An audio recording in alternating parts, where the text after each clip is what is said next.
Next question. Yes, hello, good day. My name is Jamari Peterson. I'm a graduate student in the Engineering and Public Policy school area department. Um, the reason, well, my question is more so from what I was reading. I was reading that one of the major areas of this G20 was supposed to be focused on was the IMF restructuring or possible restructuring. So in regards to that, what do you feel is like likely results that might come out of it, or do you feel like we're going to get anywhere our headway in that area? And is the international accounting standard that they're trying to move, the IFRS, going to play any part in the development of the discussion that happens during this Pittsburgh period?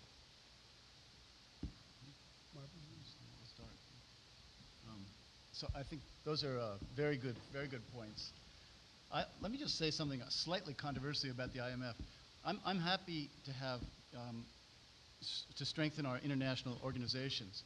But one of the problems with international organizations is they have a problem with accountability. And to make a point, perhaps a little bit more sharply than I should, ceding authority to international organizations can be passing the buck for things that need to be done at home to outsource those decisions to an international organization. We have to be very careful about doing that.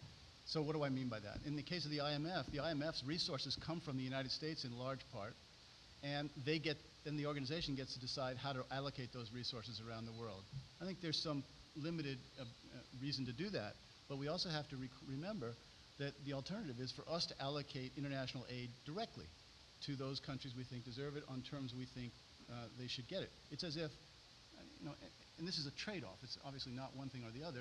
It's as if when you give charity to an organization, you give some maybe to the United Way and some yourself.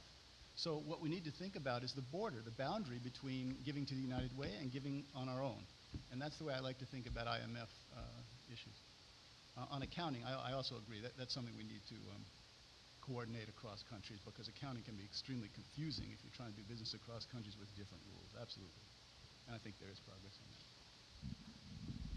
Completely agreed again, and I would add to the top of that is that there has to be better understanding between nations about how banks are regulated, which is the third one. And not even banks, we should say financial institutions, because a lot of the lending or a lot of the problems arise in non-bank banks. And as I addressed a little bit in the few minutes that I used earlier, what you find sometimes is lending done by say American banks abroad or American institutions abroad, or the other way around, and there has to be an agreement in terms of who is responsible for what. A good example of that is there was an Icelandic bank which defaulted or which went bankrupt, and it had been accepting deposits in the UK. And when the UK depositors went to the Icelandic government to ask for their money, the Icelandic government pointed out that what they were asking for as a proportion of GDP was more than what the Allies had asked from Germany after World War I as a proportion of GDP. So clearly there has to be a better coordination amongst countries in terms of how capitals flow from one to the other.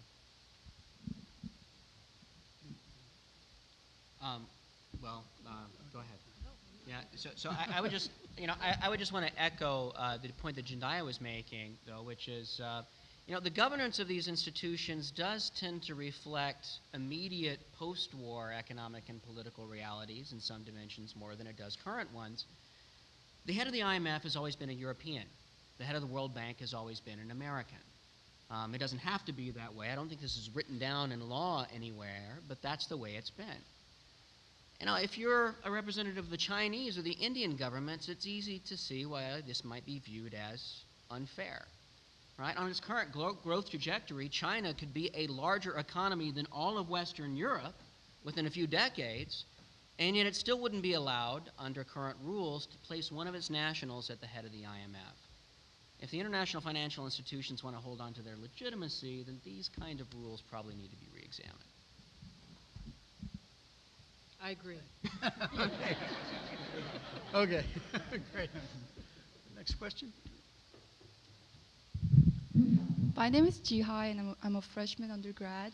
I'm a South Korean citizen, and I have a question about the U.S. banking system. I know that in past 6 months there was a really large bank crisis the big bank like Wachovia got collapsed, and then like when I look at like the whole banking system, I found problem with creating credits between banks. I realized that in the huge banking system, like so many banks, like by borrowing or lending money, like they create too many credits. And then like in South Korea, the South Korean bank get to keep only 4.5% of the whole like the whole money. And then in the result, I guess the trade became like the speed of trade became more faster, but I feel like the whole bank system became so much weaker by keeping only like little sum of money. So should there be a new regulation for creating credits between banks?